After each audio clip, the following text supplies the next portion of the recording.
तो मूवी का स्टार्ट होता है एक बहुत ही प्यारी बच्ची को दिखाते हुए जिसकी उम्र कोई 10 या 12 साल थी। उसके सर पर सींग थे और साथ उसके पर भी थे। उसका नाम होता है मेलेफिसेंट और वो एक प्यारी सी परी होती है जो कि एक जादुई जंगल में रह रही होती है। उसने आज तक बाहर की दुनिया देखी नहीं होती। उसके लिए सारा कुछ उसका यही प्यारा जंगल होता है। इवन आप ये भी सोच सकते हैं कि उसने आज तक इंसानों को नहीं देखा और फिर भी वो अपने जंगल में खुश है। उस जंगल में इंसानों के अलावा बाकी सारे क्रिएचर्स थे, अजीब अजीब जानवर भी थे। एक दिन मेलेफिसेंट जंगल में कहीं जा रही होती है तो उसे एक छोटा सा लड़का दिखाई देता है जो कि उसी की एज का था। वो उसे कहती है कि तुम कौन हो, यहाँ पर क्या कर रहे हो। वो छोटा बच्चा मेलेफिसेंट को बताता है कि मैं पास के ही किंगडम में रहता हूँ और मुझे यहाँ पर एक हीरा नजर आया था जिसे मैंने उठा लिया। तो मेलेफिसेंट उसे वो हीरा वापस लेती है और उसे कहती है कि आओ मैं तुम्हें तुम्हारे किंगडम तक छोड़ाती हूँ। तो वो लड़का कहता है कि ठीक है, मैं चला तो जाता हूँ, लेकिन क्या तुम मुझसे दोस्ती करोगी, और अगर कभी मैं दोबारा इस जंगल में आया तो क्या हम खेल सकते हैं। तो मेलेफिसेंट कहती है कि जादुई जंगल है और तुम्हारा यहाँ पे आना ठीक तो नहीं है, लेकिन देखेंगे। इसी के साथ वो दोनों हैंड शेक करते हैं तो मेलेफिसेंट को कोई करंट लगता है। इनफैक्ट उसे उस लड़के की पहनी गई लोहे के रिंग से करंट लगा था। वो बताती है कि लोहा परियों को जला देता है, तो आइंदा इसे पहन कर मत आना। इसके बाद हम देखते हैं कि वो लड़का अपने किंगडम में वापस चला जाता है, लेकिन जिस किंगडम से वो आया था वो किंगडम इस जंगल पे कब्जा करना चाहता था और इस लड़के के माँ बाप भी जिंदा नहीं थे। इसकी मेलेफिसेंट से काफी अच्छी दोस्ती हो चुकी थी और इनके दोनों के जहन में ये बात थी ही नहीं कि हम एक दूसरे के दुश्मन किंगडम से हैं। ये दोनों एक साथ खेलते रहे और इसी तरह कई साल गुजर गए। वो लड़का यहाँ आता रहता और मेलेफिसेंट और ये मिल के खेलते, और अब ये दोनों बड़े हो चुके थे। वो दोनों 16 साल के हो चुके थे और एक दूसरे को पसंद करने लगे थे। मेलेफिसेंट को अब लगता था कि इंसान परियों के दुश्मन नहीं हैं, वो बहुत अच्छे होते हैं। उसे ये भी नहीं पता था कि उनमें ग्रीड भी होती है, यानी लालच भी होती है। एक दिन मेलेफिसेंट सोच रही होती है कि उस लड़के को आए हुए काफी दिन हो चुके हैं और उसको उस लड़के की एक और बात भी याद आती है कि उसने कहा था कि जब मैं बड़ा हो जाऊंगा तो अपने किंगडम पर कब्जा करूंगा और जो यहाँ पे किला है उसको भी मैं हासिल कर लूंगा। यानी मेलेफिसेंट को तो अभी भी ये समझ नहीं आ रहा होता कि वो लड़का लालची था। मेलेफिसेंट एक दिन अपने जंगल में बैठी होती है तो देखती है कि दूसरे किंगडम का राजा अपनी काफी ज्यादा आर्मी और घोड़ों के साथ उसके जंगल पर कब्जा करने आया है। मेलेफिसेंट अपने जंगल की परी होती है और वो अपने जंगल को प्रोटेक्ट करना अच्छे से जानती थी। वो उठ खड़ी होती है और अब काफी ज्यादा पावरफुल होती है। वो उस राजा से कहती है कि तुम मेरे जंगल में नहीं आ सकते। तो राजा कहता है मैंने तुमसे तो नहीं पूछा, और इसी के साथ वो अपने लोगों को ऑर्डर देता है कि मुझे इसकी डेड बॉडी चाहिए। अब राजा की आर्मी जंगल की तरफ जाने लगती है, लेकिन जंगल में से भी अजीबोगरीब क्रिएचर्स घोड़े पर बैठे हुए इन पर अटैक करते हैं और अब राजा और उसकी आर्मी पूरी तरह से जख्मी हो चुकी थी। सारे के सारे इंसान वहाँ से डर के भाग जाते हैं कि ये जंगल तो जादुई है और हमारे बस की बात नहीं है इनसे लड़ना। अब राजा अपने किंगडम में वापस चला जाता है। वो काफी बूढ़ा हो चुका था और काफी कमजोर भी। तो वो सब लोगों को इकट्ठा करता है और उनसे कहता है कि तुम सब जानते हो ना कि उस जंगल में कितना ज्यादा खजाना है, और मैं शुरू से तुम लोगों से यही कहता आ रहा हूँ कि हम उस पर कब्जा करेंगे, लेकिन अब जैसी मेरी हालत है मुझे नहीं लगता कि मैं वहाँ जाकर लड़ सकता हूँ। लेकिन मैं तुम लोगों से वादा करता हूँ कि जिसने उस मेलेफिसेंट को मार दिया मैं उसकी शादी अपनी बेटी से कर दूंगा। तभी उनमें से एक लड़का बाहर आता है और कहता है कि मैं जाऊंगा वहाँ पर। आप ये सुन के हैरान रह जाएंगे कि ये लड़का कौन था। ये था स्टीफन, यानी वही छोटा बच्चा जो कि मेलेफिसेंट के साथ खेला करता था। अब हम देखते हैं कि स्टीफन जंगल में जाता है मेलेफिसेंट से मिलने के लिए कई साल बाद। मेलेफिसेंट उसे पूछती है कि इतना अरसा तुम कहाँ रहे, तुम्हें जरा ख्याल नहीं आया हमारी दोस्ती का। तो वो कहता है कि मुझे माफ कर दो, मैं कुछ मसरूफ हो गया था, लेकिन मैं तुम्हें आज तक नहीं भूला और अभी भी मैं तुम्हें यही बताने आया हूँ कि हमारा राजा तुम्हें मारना चाहता है। तुम बस अपना ख्याल रखना, मैं तुम्हारी यहाँ पे हिफाजत प्रोटेक्शन करने आया हूँ।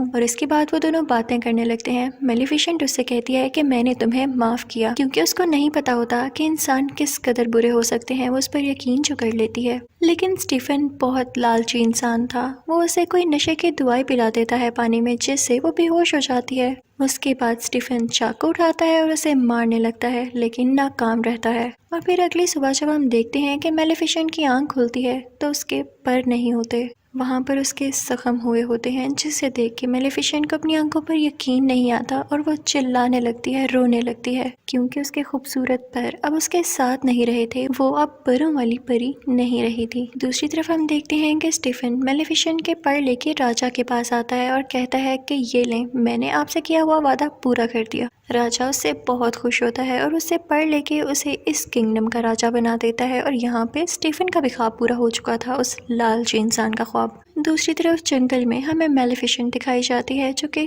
काफी उदास थी क्योंकि वो अब उड़ जो नहीं पाती थी। वो एक दिन जंगल में चलकर कहीं जा रही होती है कि देखती है कि एक शिकारी किसी कौवे को मारने वाला है। उसे ये सब चीजें बर्दाश्त नहीं होती थी, तो वो फौरन से उस कौवे को इंसान बना देती है और वो शिकारी बेचारा वहाँ से डर के भाग जाता है। वो कौवा जो कि अब इंसान बन चुका था उसके पास आता है और कहता है कि थैंक यू, लेकिन आपने ऐसा क्यों किया? तो मेलेफिसेंट कहती है कि मैं नहीं बता सकती, बस मेरे दिल में रहम आ गया। तो वो कौवा कहता है कि अब मैं आपकी सारी जिंदगी खिदमत करूंगा, आप जो मुझसे कहेंगे मैं आपकी हर बात मानूंगा। वो इंसान बनने पे काफी खुश होता है। तो मेलेफिसेंट भी इस बात से एग्री हो जाती है और उसका नाम डीएवल रखती है। हम डीएवल उसे इन्फॉर्मेशन ला कर देता था। मेलेफिसेंट को पता चलता है कि स्टीफन ने सिर्फ और सिर्फ राजा बनने की लालच में उसके पर काटे, तो उसे इंसानों से नफरत होने लगती है। उसका ट्रस्ट इंसानों पर से खत्म हो जाता है। फिर हम देखते हैं कि उस तरफ किंगडम में स्टीफन की राजा के बेटी के साथ शादी हो चुकी थी और अब उसकी एक बेटी भी पैदा होती है। वहाँ पे काफी ज्यादा सेलिब्रेशंस हो रही होती हैं और किसी को कुछ पता नहीं होता कि वहाँ पे कौन कौन आ रहा था, कितनी कितनी दूर से आ रहा था। और इसी चीज का फायदा उठाते हुए मेलेफिसेंट भी वहाँ पर जाती है और उसे विश करने लगती है। वो उस छोटी बेबी से कहने लगती है कि तुम बहुत प्यारी हो, लेकिन जैसे ही तुम 16 साल की होगी तुम्हारे हाथ में एक सुई चुभेगी, जिसके बाद तुम्हारी डेथ हो जाएगी, तुम्हारी मौत हो जाएगी।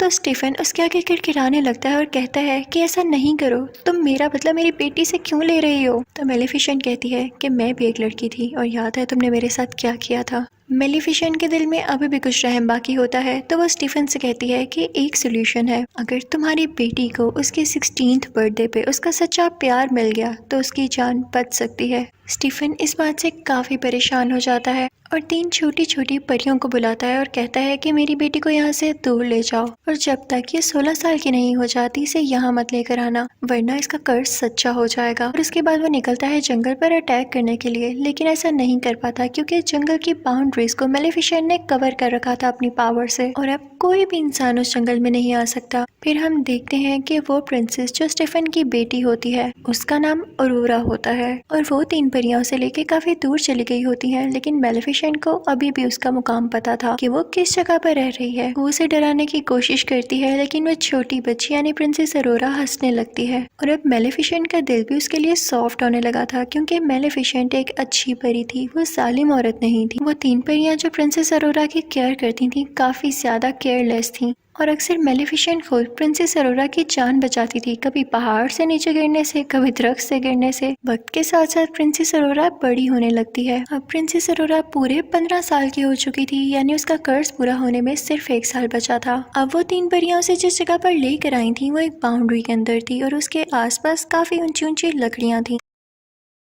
प्रिंसेस अरोरा ने भी इसके बाहर की दुनिया नहीं देखी थी, जैसे मेलेफिसेंट ने नहीं देखी थी, तो उसको सस्पेंस होता था कि आखिर इसके बाहर है क्या। तो एक दिन वो वहां पर जाती है और वहां पर देखने लगती है कि तभी उसे फील होता है कि जैसे यहाँ पर कोई है। वो आवाज देने लगती है, कोई है तो सामने आओ, मुझे बहुत से क्वेश्चंस पूछने हैं। अब मेलेफिसेंट होती है वहां पर, उसे रहा नहीं जाता और वो प्रिंसेस अरोरा के सामने आ जाती है। प्रिंसेस अरोरा उसे देख के चिल्लाती है और कहती है, आप तो वही है जो बचपन से मेरा ख्याल रखती हैं, लेकिन कभी मेरे सामने क्यों नहीं आई? आप तो मेरी गॉड मदर हैं, मैं आपको पहचानती हूँ और जो आपके साथ कौवा है ना, मुझे वो भी बहुत अच्छा लगता है। मेलेफिसेंट को इस जवाब की बिल्कुल उम्मीद नहीं होती, तो वो भी अंदर अंदर से खुश हो जाती है क्योंकि मैंने आपको बताया ना वो बहुत अच्छी परी थी। वो अरोरा से प्यार करने लगती है और अब वो नहीं चाहती थी कि जो कर्ज मैंने इसे दिया वो इसे कभी भी लगे। उन दोनों में काफी दोस्ती हो गई थी और बिल्कुल वो एक माँ बेटी की तरह एक साथ रहती थी, खेलती थी, बातें करती थी। एक दिन जब प्रिंसेस अरोरा सो रही होती है तब मेलेफिसेंट अपनी सारी पावर्स यूज करके वो कर्ज वापस लेने की कोशिश करती है,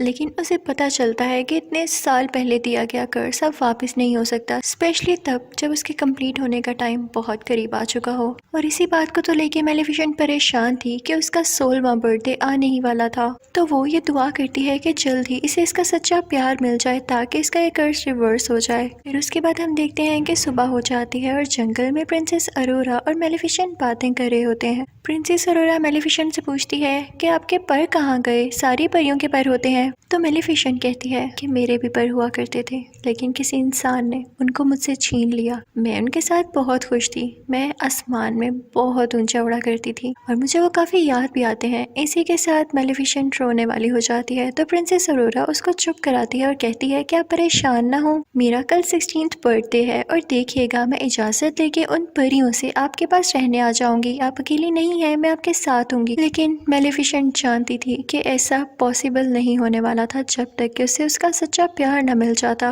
और एक दिन में ऐसा तो हो नहीं सकता था। प्रिंसेस अरोरा वहां से अपने घर जा रही होती है कि रास्ते में उसे एक लड़का दिखाई देता है जो कि काफी प्यारा था और उसी के जितना था। वो दोनों जैसे एक दूसरे की तरफ देखते हैं तो एक दूसरे को पसंद करने लगते हैं। खैर उसके बाद प्रिंसेस अरोरा वहां से अपने घर चली जाती है और उन तीनों परियों से कहती है कि मैं अब यहाँ से जाना चाहती हूँ। वो उनसे ये बात कर रही होती है कि मैं इस घर से दूर मेलिफिसेंट के पास जाना चाहती हूँ। तो परियों को लगता है कि शायद इसे उस बात का पता चल चुका है कि इसके पेरेंट्स अभी भी जिंदा हैं और ये किंगडम जाना चाहती है अपनी बर्थडे के बाद। वो तीनों परियां उसको सारा कुछ सच बता देती हैं कि क्या क्या हुआ, और एक इविल फेरी है जो कि तुम्हारी जान लेना चाहती है। वो उसे बताती है कि वो कोई और नहीं बल्कि मेलिफिसेंट है। और ये सुनकर प्रिंसेस अरोरा को अपने कानों पर यकीन नहीं आता। वो काफी उदास होकर मेलिफिसेंट के पास जाती है और उनसे पूछती है कि क्या जो मैंने सुना वो सारा कुछ सच है। तो मेलिफिसेंट उसे प्यार से कहती है कि हाँ ये सच है, मैंने तुम्हें कर्ज दिया था लेकिन अब मेरा दिल बदल चुका है, मैंने सिर्फ तुम्हारे फादर की वजह से ऐसा किया। मैं भी अब नहीं चाहती कि तुम मर जाओ, मैं तुमसे बहुत प्यार करती हूँ। लेकिन प्रिंसेस अरोरा काफी हर्ट होती है और वहां से चली जाती है। वो सीधा उस किंगडम की तरफ भागती है और जाके अपने फादर यानी स्टीफन राजा के गले लग जाती है और कहती है कि डैड मैंने आप लोगों को बहुत मिस किया, मुझे लगता था कि शायद मैं अकेली हूँ। उसके डैड को बहुत गुस्सा आता है उन तीन परियों पर। वो कहते हैं कि जब मैंने कहा था कि अरोरा को उसकी 16th बर्थडे के बाद लेकर आना है तो तुम लोग सब कुछ जानते हुए भी इसे एक दिन पहले क्यों ले आए जब कर्ज होने ही वाला है पूरा। वो अपने लोगों को ऑर्डर देते हैं कि इसे वापस छोड़ाओ या इसे एक कमरे में बंद कर दो जहाँ इसके आसपास कुछ भी ना पड़ा हो और ना कोई इस कमरे में जाए। लेकिन वो राजा कर्ज को रोक थोड़ी सकता था। तो अब जैसे ही प्रिंसेस अरोरा का 16th बर्थडे आता है तो कर्ज के असर में प्रिंसेस अरोरा खुद ब खुद उस जगह पर चली जाती है जहाँ पर स्पिनिंग व्हील्स पड़े होते हैं और उन पर सुइयां लगी होती हैं। वो कर्ज की वजह से उस सुई को अपने आप ही टच कर लेती है और फिर बेहोश हो जाती है, गहरी नींद में चली जाती है। राजा बहुत परेशान होता है क्योंकि अब उसकी बेटी गहरी नींद में जा चुकी थी और कभी भी उठने वाली नहीं थी। उधर मेलिफिसेंट को भी काफी दुख हो रहा होता है तो उस लड़के को बुलाती है जो कि प्रिंसेस अरोरा को उस दिन रास्ते में मिला। उसे लगता है कि हो सकता है कि ये दोनों एक दूसरे को पसंद करने लगे हों और अगर ये प्रिंसेस अरोरा को मिल जाए तो प्रिंसेस अरोरा जाग जाए। तो मेलिफिसेंट उस लड़के को लेके वहां पर जाती है जहां पर प्रिंसेस अरोरा सो रही होती है। उसी दौरान वहां पर वो मौजूद जो परी होती है जो प्रिंसेस अरोरा का ख्याल रखा करती थी, वो राजा से कहती है कि आप प्रिंसेस अरोरा के फादर हैं, आप उसके माथे पर चूमे, हो सकता है कि वो जाग जाए, हो सकता है आप ही उसका सच्चा प्यार हो। तो किंग स्टीफन कहता है कि नहीं, मैं कभी किसी का सच्चा प्यार नहीं हो सकता, मैंने मेलिफिसेंट को धोखा दिया और उसी लिए ये सब कुछ हो रहा है। अब जब मेलिफिसेंट उस लड़के को यहाँ पर आती है और वो प्रिंसेस अरोरा के पास जाता है तो प्रिंसेस अरोरा नहीं जागती। मेलिफिसेंट को पता चल जाता है कि ये इसका ट्रू लव नहीं है। मेलिफिसेंट ये देख के रोने लगती है और उससे कहती है कि मैं तुम्हें बहुत याद करूंगी, मुझे तुम्हारी स्माइल याद आएगी, मैं तुम्हें कभी नहीं भुला पाऊंगी। और ये कह के मेलिफिसेंट रोते हुए उसके माथे पर किस करती है और वहां से जाने लगती है। लेकिन तभी उसे पीछे से आवाज आती है, रुकिए गॉड मदर। और ये आवाज प्रिंसेस अरोरा की होती है। जी हाँ, प्रिंसेस अरोरा का ट्रू लव, उसका सच्चा प्यार मेलिफिसेंट ही थी क्योंकि वो उससे दिल से प्यार करती थी। प्रिंसेस अरोरा मेलिफिसेंट से कहती है कि मैं आपके साथ जंगल में रहना चाहती हूँ। तो मेलिफिसेंट उसे अपने साथ लेके जाने लगती है लेकिन तभी पीछे से स्टीफन के लोग उन पर जाल डाल देते हैं। वो लोहे का जाल होता है जो कि परियों को चला सकता था। मेलिफिसेंट यहाँ पे बहुत बेबस हो जाती है और अपने कौवे को ड्रैगन बना देती है। वो कौवा यानी जो कि अब ड्रैगन था अपने मुंह से आग निकालने लगता है और वहाँ पर मौजूद सारे लोगों को जला देता है। मेलिफिसेंट अब आजाद भी हो जाती है लेकिन तभी यहाँ पर आता है किंग स्टीफन अपने कुछ लोगों के साथ और इसने लोहे की शील्ड पहनी होती है ताकि मेलिफिसेंट को हमेशा के लिए मार दे। दूसरी तरफ प्रिंसेस अरोरा को मेलिफिसेंट के वही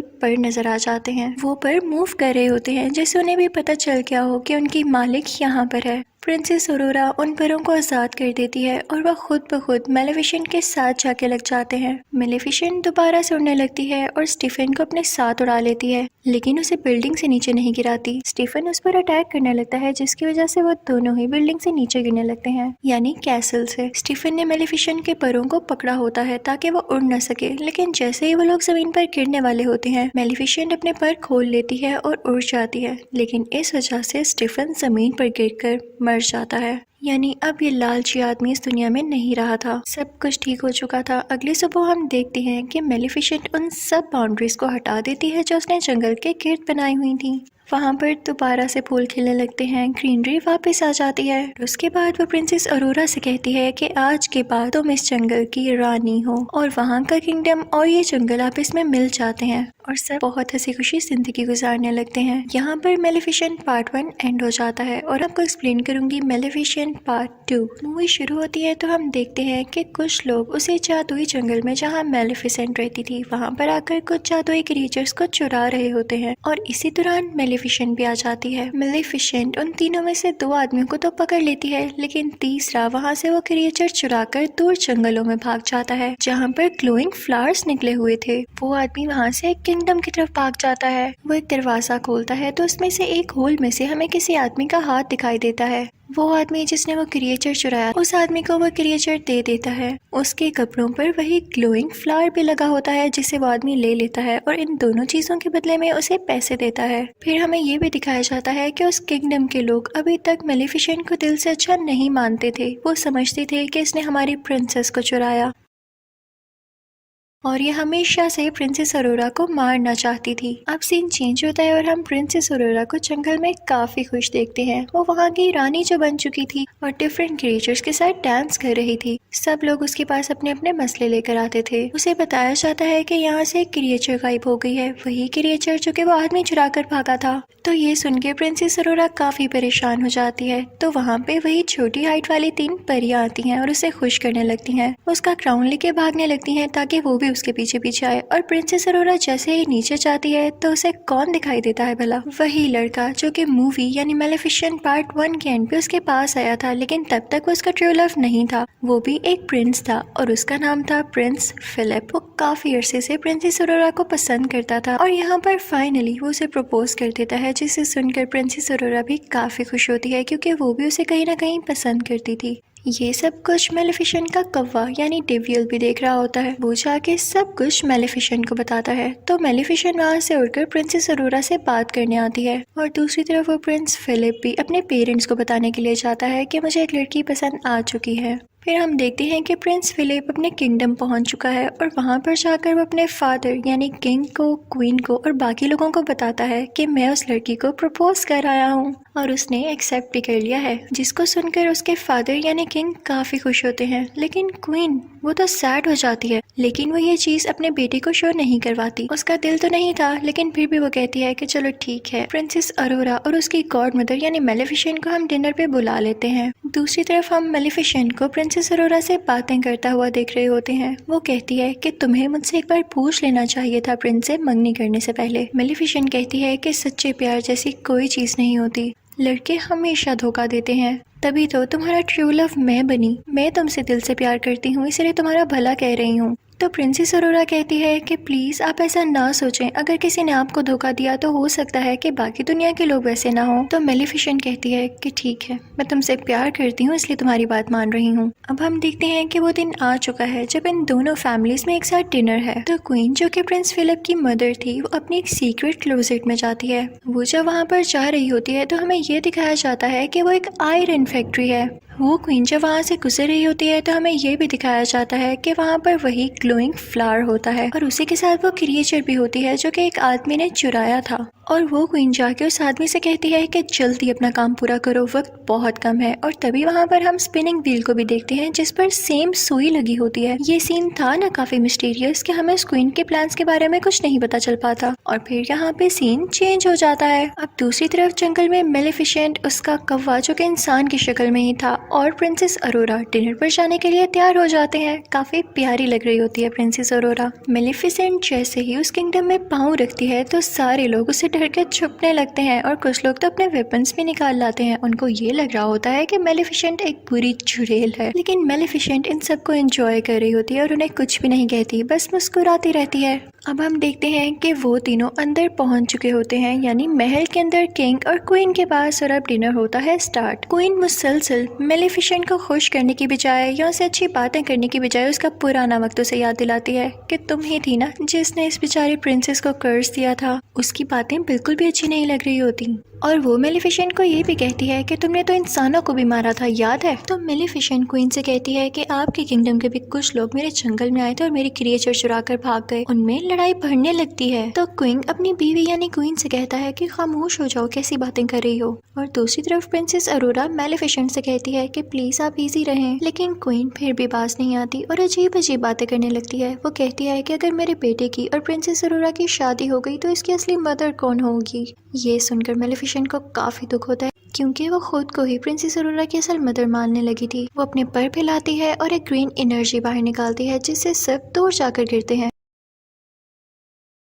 क्वीन भी बिला वजह का डर जाती है और किंग के पीछे जाके छुप जाती है, जिससे किंग बेचारे नीचे गिर जाते हैं। क्वीन ऊंची ऊंची बोलने लगती है कि मेलिफिसेंट ने किंग पर कर्ज कर दिया है और अरोरा उनकी बात पर यकीन कर लेती है और मेलिफिसेंट से कहती है कि प्लीज आप अपना कर्ज खत्म करते हैं, आप बार बार क्यों सब पे कर्ज करती हैं। तो मेलिफिसेंट कहती है प्रिंसेस अरोरा तुम भी ये कह रही हो, मैंने कोई कर्ज नहीं किया। लेकिन प्रिंसेस अरोरा मेलिफिसेंट की बात पर यकीन ही नहीं करती, क्योंकि क्वीन ने काफी अच्छे तरीके से उसको टैकल कर लिया होता है। तभी वहाँ पर सोल्जर्स आने लगते हैं जो कि मेलिफिसेंट पर अटैक करने वाले होते हैं। मेलिफिसेंट आखिरी बार प्रिंसेस अरोरा से कहती है कि क्या तुम मेरे साथ नहीं आओगी। तो प्रिंसेस अरोरा कोई जवाब नहीं देती और क्वीन और किंग के पास बैठी रहती है। तो मेलिफिसेंट दुखी होकर वहाँ से उड़कर चली जाती है। उसके साथ उसका कफा भी खिड़की तोड़ के बाहर चले जाते हैं। लेकिन वहाँ पे एक और लड़की होती है जो क्वीन और किंग की साथी होती है। वो आयरन बुलेट से मेलिफिसेंट पर अटैक कर देती है, जिससे वो बेचारी ओशन में गिर जाती है। अब हम देखते हैं कि कैसल में किंग बेचारे बेहोश पड़े होते हैं, तो उनको उनके बेडरूम में ले जाया जाता है। सब काफी परेशान होते हैं और उनका बेटा यानी प्रिंस फिलिप अपनी मदर क्वीन से कहता है कि आप डैड के माथे पर चूमे, आप उनसे सच्चा प्यार करती हैं ना, आप उनकी वाइफ हैं, हो सकता है कि वो दोबारा से ठीक हो जाए।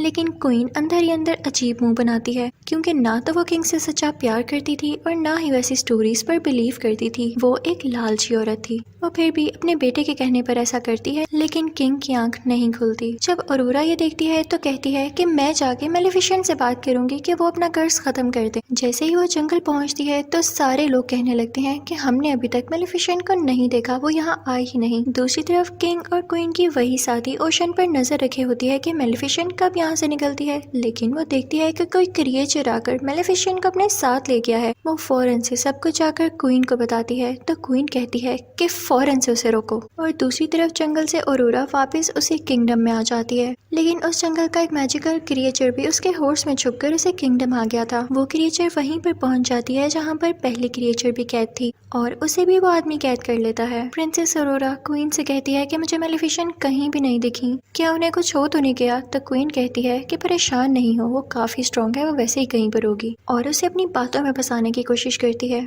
दूसरी तरफ क्वीन की वही साथी ओशन पर अभी भी नजर रखे होती है कि जैसे ही उसे मेलिफिसेंट नजर आए वो उसको मरवा दे। और फिर उसके बाद ऐलान किया जाता है कि अगले 3 दिन के अंदर अंदर प्रिंस फिलिप और प्रिंसेस अरोरा की शादी है और हम चाहते हैं कि हम सब लड़ाइयाँ छोड़ दें, हम सुलह करना चाहते हैं और जंगल में जितने भी क्रिएचर्स हैं वो सब के सब इस शादी में इन्वाइटेड हैं। दरअसल ये उनका प्लान था, क्योंकि वो ये चाहते थे कि मेलिफिसेंट को मार के जंगल के सब क्रिएचर्स को कैद कर लिया जाए, ताकि वहाँ को सिक्योर करने के लिए कोई भी ना हो और फिर उस जंगल पर कब्जा कर लिया जाए। दूसरी तरफ हम देखते हैं कि मेलिफिसेंट की आंख खुल जाती है, वो काफी जख्मी होती है और उसे कुछ क्रिएचर्स की आवाज आ रही होती है जो कि कह रहे होते हैं कि हम इंसानों पर अटैक करेंगे। उनके भी बड़े बड़े पर होते हैं और सर पर सींग होते हैं। वो जंगल में अपनी पनाह लेने आए थे, क्योंकि उन्हें ये लग रहा था कि जंगल उनके लिए सेफ पॉइंट हो सकता है इंसानों पर अटैक करने से पहले। मेलिफिसेंट भी वहाँ पर पहुंच चुकी होती है और उनमें से एक क्रिएचर मेलिफिसेंट की तरफ आता है और उससे कहता है कि हम में भी अपनी पावर ट्रांसफर करो, इंसानों को कैसे हराया जा सकता है हमें भी बताओ। लेकिन मेलिफिसेंट उसे दूर फेंकती है। उन क्रिएचर्स के हेड का नाम बोरा होता है। वो जब देखता है कि मेलिफिसेंट में इतनी पावर है कि किसी को भी इतनी दूर उड़ा के फेंक सकती है तो वो काफी खुश होता है कि अब हमें इसको टैकल करने में काफी आसानी होगी। अब बोरा का साथी मेलिफिसेंट को अपने साथ लेके केव में आ जाता है और उसे बताता है कि यहाँ पे बुरी और अच्छी फेरीज एक साथ रहा करती थी। क्योंकि इंसान उन्हें हंट करने लगे थे, इस वजह से उन्हें एक साथ रहना पड़ा। फिर वो एक स्ट्रक्चर के पास आता है जो कि वहाँ पे स्टिल था, कोई मूवमेंट नहीं कर रहा था। तो बोरा का साथी उसे बताता है कि मेलिफिसेंट, तुम इन्हीं की औलाद में से हो, तुम आखिरी पावरफुल और अच्छी परी बची हो। वो आदमी मेलिफिसेंट को बताता है कि तुम बहुत पावरफुल हो और जल्द ही तुम एक ऐसी स्टेज पे पहुंचोगी जिससे तुम दुनिया की सबसे ज्यादा ताकतवर परी बन जाओगी। लेकिन वो आखिरी स्टेज तुम अभी पार नहीं कर पाई और वो है प्रिंसेस अरोरा को माफ करना, क्योंकि सारी जिंदगी तुमने उससे मोहब्बत की है, उससे प्यार किया है और इसके लिए बहुत करेज चाहिए कि आप किसी को दिल से माफ कर दें।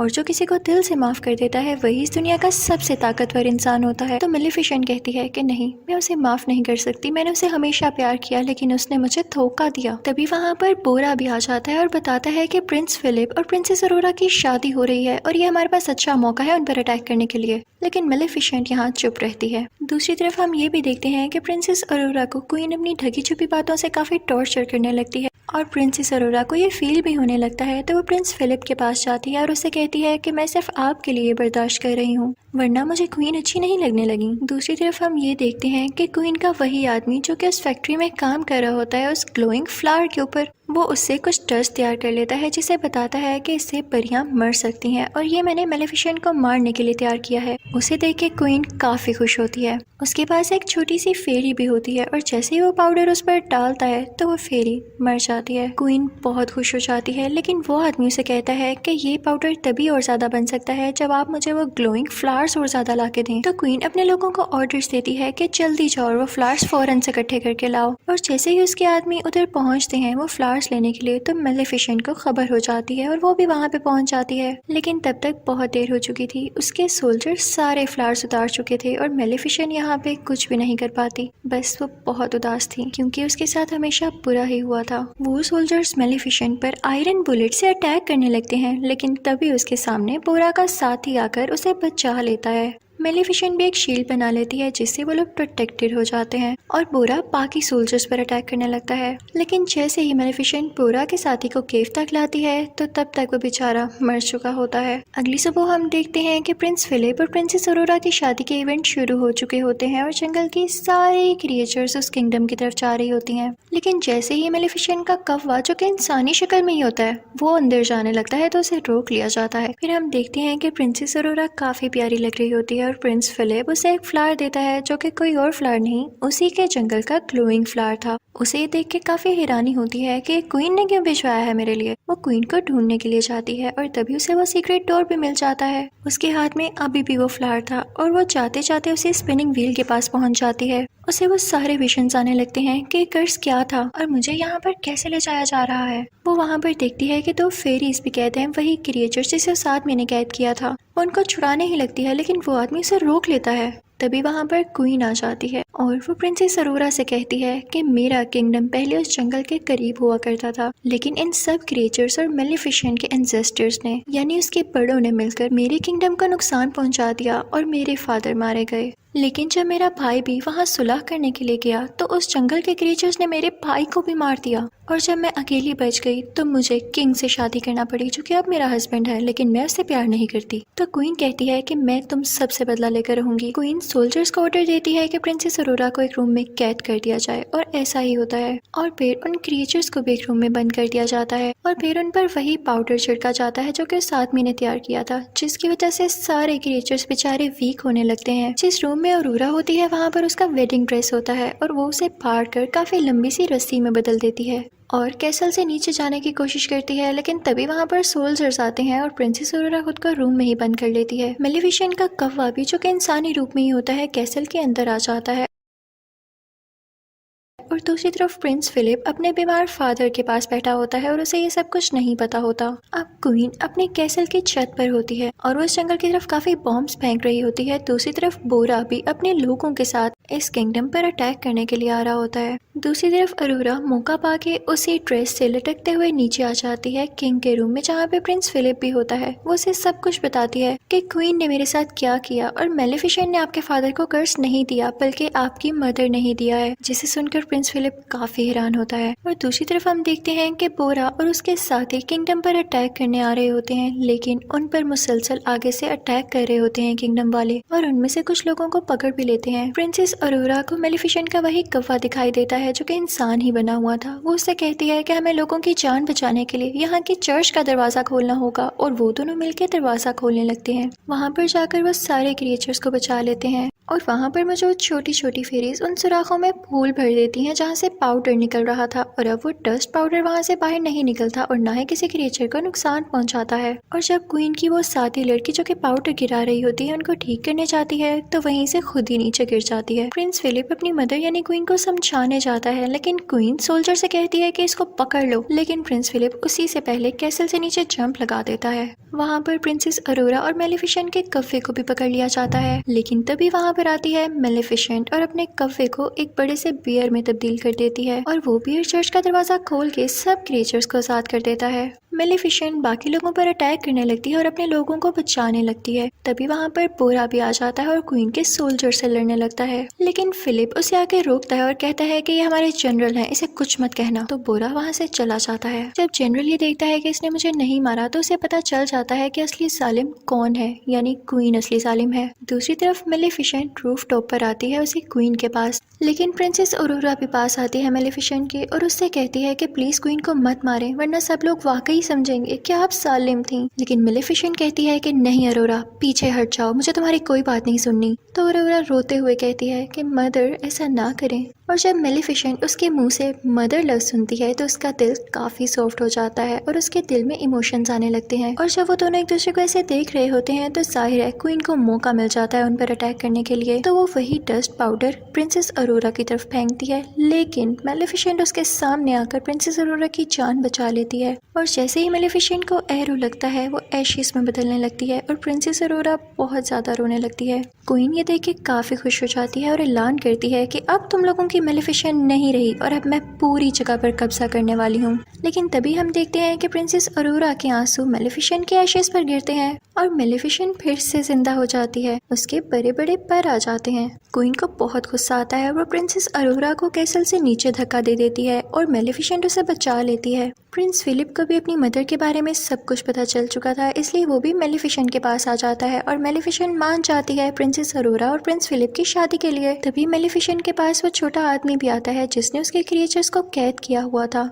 वो उसके क्रिएचर्स छोड़ देता है और उसे वही सुई देता है जिसकी वजह से वो कर्स फैला। अब सबको पता चल जाता है कि कर्स फैलाने वाली असली क्वीन ही थी। अब किंग भी जाग चुका था और क्वीन को बोरा के लोग पकड़ लेते हैं और उसे फेंकते हैं। मेलेफिसेंट उसे कोट में बदल देती है और वहाँ की सारी जगह को फूलों से सजा देती है और फिर वो बोरा से कहती है कि तुम लोग अच्छे क्रिएचर्स हो, तुम हमारे साथ रह सकते हो। और फिर उसके बाद वो अरोरा को वेडिंग ड्रेस पहनाती है और वो ऐलान करती है कि हम सारे मिलकर रहेंगे एक यूनियन में। और उसके बाद प्रिंस फिलिप की और प्रिंसेस अरोरा की शादी हो जाती है। किंग भी काफी खुश होता है और सारे क्रिएचर्स सारे लोग उनके लिए क्लैपिंग कर रहे होते हैं और यहाँ पर दोनों किंगडम्स मिल जाते हैं और हंसी खुशी रहने लगते हैं। और फिर मेलेफिसेंट प्रिंसेस अरोरा और प्रिंस फिलिप से कहती है कि अब मैं तब दोबारा यहाँ पर आऊंगी जब तुम लोगों का क्यूट सा बेबी होगा। और फिर मेलेफिसेंट यहाँ से चली जाती है और सब कुछ पीसफुल हो जाता है। यहीं पर यह मूवी यानी मेलेफिसेंट पार्ट 2 भी खत्म हो जाता है। Thank you for watching. Good bye.